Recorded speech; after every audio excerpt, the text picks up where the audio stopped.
Yo guys, Mexico is a track that consists of a few distinctly different sectors.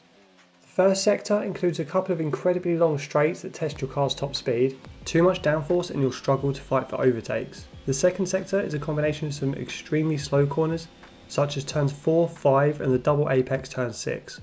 They're followed immediately by a series of high speed corners that test your car's rear stability. The final sector is the slowest of all, featuring a tight and technical stadium section which tests your car's rear traction and front downforce. This all combines to create a track that can be tricky to set up your car for.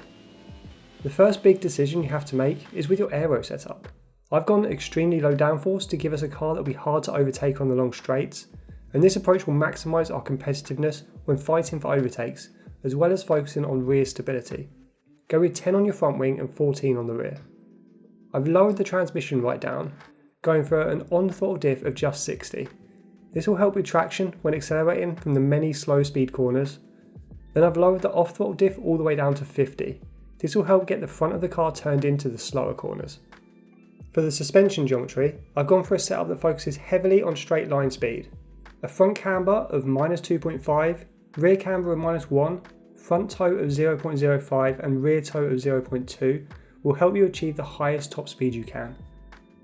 For the suspension, I've softened the car all around. I've lowered the front suspension and anti-roll bar to 4, as well as lowering the rear suspension and ARB to just 1.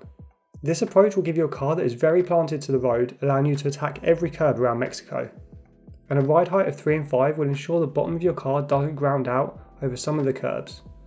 I've set the brake pressure to 100% and the brake bars to 50%, just like normal. And for the tyre pressures, I've increased them all around to give you a compliant and responsive car. Go for 24.3 on both front tyres and 22.3 on both rears. If you have different values to these in your game, just go for the nearest one that I've gone for here. Mexico is a tricky circuit to race around. You need a car with great traction, rear stability and most importantly, fantastic top speed. This setup achieves all of those things, meaning you should be very competitive. As always, let me know how you get on in the comments below. I do read all of the comments, and hit the like button if you found this video useful.